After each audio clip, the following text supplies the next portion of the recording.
এবার রহস্যজনকভাবে নিখোঁজ হলেন এক পুরোহিতের স্ত্রী, তাও আবার সরস্বতী পুজোর দিন। পুরোহিত মশাই পুজো নিয়ে খুবই ব্যস্ত ছিলেন, আর ওই ফাঁকেই বাপের বাড়ি যাওয়ার নাম করে তার স্ত্রী নিরুদ্দেশ হয়ে যান। ঘটনাটি শনিবার প্রকাশ্যে আসতেই ব্যাপক চাঞ্চল্য ছড়িয়েছে মালদার ইংলিশ বাজার এলাকায়। ইংলিশ বাজারের সর্বমঙ্গলা পল্লীর বাসিন্দা বিক্রম ওরফে শ্রবণ তরফদার পেশায় একজন পুরোহিত। তার স্ত্রীর নাম তনুশ্রী ঝা। পরিবার সূত্রে জানা গিয়েছে, গত 14ই ফেব্রুয়ারি সুকান্তপল্লী এলাকায় মায়ের বাড়ি যাবেন বলে ওই গৃহবধূ বাড়ি থেকে বের হয়েছিলেন। তারপর থেকেই তার আর খোঁজ মিলছে না।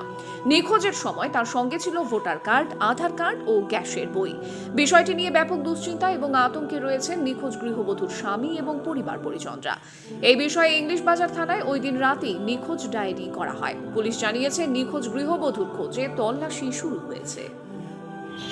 14 তারিখ আমার স্ত্রী বাড়ি থেকে শ্বশুর বাড়ি যাবে বলে বেরিয়েছিল। সেই সময়